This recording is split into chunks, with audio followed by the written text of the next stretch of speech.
Let's see what Biden got going on, y'all. We're going to begin with a big move from President Biden on the issue of immigration. He is expected to sign an executive order later today. Now, this would be the toughest move so far to control the number of migrants coming across the border. Weijia Zhang is at the White House with the details. Weijia, good morning. Good to see you. What do we know so far? Well, good morning to you, Gail, and good morning to everybody. You know, this is such a politically charged issue, with Republicans pouncing on the increase in migrants processed at and in between ports of entry along the southern border in recent years. But Democrats blame Senate Republicans for refusing to do something about it. And now President Biden is trying to take action on his own. It's long past time to act. At the U.S.-Mexico border earlier this year, President Biden urged Congress to pass a border security bill. They desperately need more resources. They need more agents, more officers, more judges, more equipment in order to secure our border. But last month, Senate Republicans rejected the measure, just as they did in February, under pressure from former President Donald Trump. Biden's new executive order will allow U.S. immigration officials to deport migrants without processing their asylum claims when the number of illegal border crossings surpasses a specific threshold. Sources tell CBS News that number is likely 2,500 a day. So this is not really a measure to stop the stem of people flowing into this country. This is just a stopgap measure, and it's just something in order for them to throw it in your face and say, look, man, we trying to solve for the border. They didn't do nothing about it. I'm going to do it by executive order. 2,500 a day. When it reaches a certain amount of people that's at the actual border crossing, saying, hey, listen, we want to legally walk into this country based off of asylum, meaning that they're supposed to be under duress. Their country is just absolutely in shambles, and they're seeking shelter, you know, as prisoners of war or walking away from war and all of this stuff, right? When that happens and it meets a threshold and it goes above that threshold is when this executive order on immigration kicks in, because then they can say, we not letting nobody in. Here's the problem with that, right? Number one, we already know that you have a history of fighting Texas on not letting people into this country in the first place. Secondly, we know that you also have a history of not really funding. Shout out to my girl sister. I'm going to read that super chat shortly. We already know that you have a history of not even funding the sanctuary cities and playing nice with Democratic mayors and Democratic cities and governors across the country. And then third, it is your duty as the federal government to stop the stem and the flow of migrants into this country. So what this doesn't address is the actual borders that they're getting in from, in which they're not legally coming into the city or coming into the country. So this is just saying, listen, at the actual border crossings, right? When we measure these amount of people coming in for the day, this is when this executive order or action starts to kick in for asylum seekers. It doesn't actually address putting more border or putting more control as far as preventing people from getting in and all of the places that they're getting in illegally. It doesn't actually stem the flow of people into this country by putting resources and forcing people to get in here legally. This is just saying, listen, we're going to put an executive action in place when it meets a certain threshold at the place where they're actually documenting themselves coming into this country. It doesn't actually stop the flow of migrants into the country, y'all. Not in the illegal parts where they're actually running in this country. And we got these cartels that's making trillions and trillions and billions of dollars off of basically running people into this country, which is the equivalent of trafficking.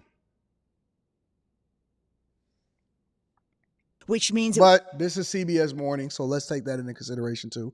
I like to use different sources. Would likely be activated immediately. In May, Border Patrol recorded an average of 3,800 crossings daily. House Speaker Mike Johnson says Biden's action does not go far enough. It's too little, too late. Now he's trying to desperately show the American people somehow that he wants to address the issue that he himself created. Former acting director of ICE, John Sandweg, says Biden's order will help. These administrative actions are not going to solve the situation at the border. They will make a big difference. They will bring a lot of order to the border. And serve a political purpose. These dudes, they got whole luggage cases. Immigration a top campaign issue among voters. Just the act of issuing this administrative action gives the president another Thank you, sister. I'm going to read that super chat shortly. Mayors of some border communities have been invited here to the White House today for Biden's expected announcement. His executive order, though, will likely be challenged in court. Almost all of Biden's immigration policies have led to lawsuits. Meanwhile, I want to also get somebody else's perspective because, I like to source from different sources, especially when it comes to the president and political issues. Even though they may be a little bit more left-leaning, we got to keep it G across the board. MSNBC is covering this also. Let's take a look. All eyes on the White House today, where President Biden is expected to make his most aggressive unilateral move yet to address immigration. We are learning the president's executive action would temporarily close the U.S.-Mexico border when daily encounters reach 2,500, reopening only when they fall below 1,500. But will this move be enough to appease either side of the aisle as immigration becomes a top election year issue? Will it make a difference? Let's bring in NBC News White House correspondent Gabe Gutierrez and MSNBC political analyst Maria Hinojosa. So, Gabe, why are we seeing this shift now, and what exactly will this policy entail? Well, hi there, Anna. Good morning. Well, the White House has been saying for months that it wants Congress to take action here. And you'll remember earlier this year that former President Donald Trump urged congressional Republicans to kill that bipartisan border funding deal. Well, here we are. The White House essentially saying that it needs to take action now. And you mentioned some of the details of this, that once illegal border crossings in between ports of entry cross 2,500, that this executive action will give the president authority to temporarily shut down the border, and it would remain closed until average daily illegal crossings go back under 1,500. So a significant change for the Biden administration, Anna. Of course, this comes after former President Trump tried to do the same thing, or similar restrictions at least, back in 2018, and it was struck down by the courts. The Biden administration expecting legal challenges here, Anna. I can't just... You know what's so funny? Let me give Obama some credit right now. A lot of people don't know that Obama, and this is how you know that they actually play in politics. A lot of people don't know that even though they gave Trump a ton of crap for being tougher and wanting to build border walls or whatever, actually he was more closely aligned with Obama on that issue than he is on Biden. Right? Well, Anton, how can you say that? Because Obama had deported more people under his administration than any president in history. As a matter of fact, they called Obama the deporter in chief because he had ICE out here in these streets, man. Listen, wasn't no jobs to be had. Y'all wasn't about to be out here taking jobs from American people. We had a whole issue with regard to the recession and housing crisis and everything like that. People was getting laid off. Obama was deploying every last one of them federal dollars in order to get them people up out of here. If you wasn't supposed to be here, you was getting up out of here. That's a fact. Obama was actually called the deporter in chief. He was absolutely hard. And listen, I'm being objective because I have no side. The only side that I want is righteousness and what's right for the people. Obama was out here having ICE run up in people's cribs in all parts of the country and getting you up out of here. He was no joke. And so the same thing that he got heralded for was the same thing that y'all then turned on Trump about. It's just the facts. It's absolutely a fact. And if you go back and you look at the research and you do the deep dive, and you'll realize that that is exactly what happened when Obama was in office. And that's why I don't give Obama a whole bunch of flack. I do think that he did some things that I didn't care for. I think that he was, he did a decent job in managing through the recession as far as a lot of these companies, especially with the auto companies. So we appreciated him a little bit more inside of Michigan because we had a lot of jobs that was stemmed. And the president before him, Bush, did an absolutely horrible job in his 8 years. Which I would call the worst president in my lifetime.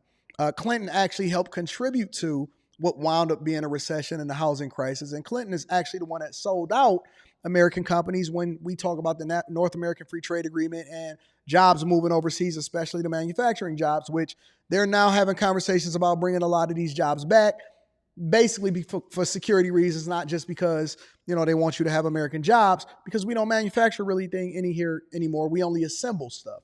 But my point is that a lot of this is hypocritical, because the very thing that they gave Obama credit for, which I give Obama credit for, I don't give him credit for, and I think that he absolutely led us down a dark hole when we talking about the alphabet community and a lot of these agendas that he continued to push and champion inside of our schools and in our culture and things like that. However, I have to give him 100% credit for being tough on illegal immigration into this country, which Trump tried to carry over as a part of his policies that Biden is now posturing in front of you guys in order to get election points at the 11th hour by saying that, well, I'm going to start tackling this. Listen, you've been in office for 4 years and you telling me you just now want to start tackle what's going on at the border? We don't believe you. You need more people. We don't believe you. You need more people. Absolutely. 100%. We know that you are not tough on borders. We know that there's an ulterior motive, an ulterior agenda, in my personal opinion, as to why it is that they left the border open. And I have a whole lot of thoughts and a whole lot of theories, because it's not just one reason. It's a whole lot of reasons that go along with that. But my point is, I will give Obama credit for the fact that he was tough on making sure if you came into this country, you was going to come into this country legally. 100%. Meanwhile, over in the Biden administration, in my opinion, they're trying to distract you from some of the things that the news is not reporting on. Now, I had to do some deep diving, some digging, because when we was talking about Trump, right, and his whole thing, which was basically a dog and pony show for this whole hush money trial, because it's not going to stop him from running for the president. It's not going to stop him, or it's not going to send him to jail. We did all of this and they did all of this reporting, but guess what ain't getting no visibility? Guess what's getting zero visibility whatsoever? And I told y'all I was just going to do a little quick segment on this before we got up out of here. Is Hunter Biden. Yes, Hunter Biden. This is the black sheep of the Biden family. Mama Biden was at his trial, right? Mama Biden was at the jury selection. Big Biden, Joe Biden, he out here on the campaign trail. Kamala Harris, Cam, a.k.a. is out here in these streets pushing abortion rights. But Hunter Biden, right, is on trial. And nobody is talking about it. How about that? How about that? The black sheep of the family, the one that was caught in his drawers with cocaine on his backside, because it's a possibility that he had some people that was sniffing some coke. He was out here tricking off on these hoes, right? Embarrassing his daddy, while his daddy was out here being the greatest politician of all time. Hunter Biden looked older or just as old as his father, and recently his trial is starting to take place. This is what you can expect. Opening statements are expected to take place today in the trial against President Biden's son, Hunter Biden. The jury of 6 men and 6 women was selected and sworn in yesterday. Hunter Biden is facing 3 felony counts related to the 2018 purchase of a gun. He's pleaded not guilty to the charges after a plea deal fell apart last summer. And he does face up to 25 years behind bars if he's convicted.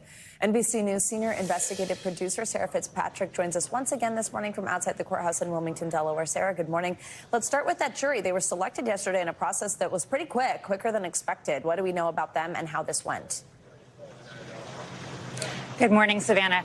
That's right. The process went much faster than expected. They selected 6 men, 6 women, and 4 alternates for a jury that is expected to hear about 1 to 2 weeks of testimony.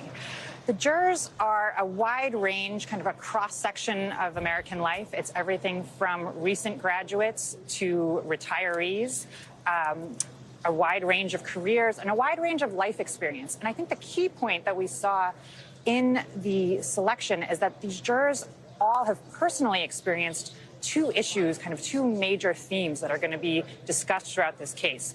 6 of them either own firearms or have family members that own firearms. And 4 of them have family members, close family members or close friends that struggled with addiction. So, we're going to see in this jury a all of them are bringing personal experience to the trial. However, they all said in front of the judge that they could be impartial and would put their personal views aside. Nobody is impartial. Nobody is impartial, and nobody can genuinely put their personal views aside, which is one of the reasons why the justice system is flawed. It's not perfect. Obviously, we know that there's agendas that's attached to it. But when you're basically on trial in front of a jury of your peers, I think it's almost impossible to take your personal life experiences and thoughts out of the equation and look at it objectively, because we're all shaped by the narratives that happen in our lifetime. So I will definitely keep you guys up to date. I will stay on top of this in order to make sure that Hunter is getting just as much visibility as anybody else out here in these streets, and we're going to see what happens, because he's facing years in prison during an election year for his father. Black sheep of the family. Shout out to Hunter.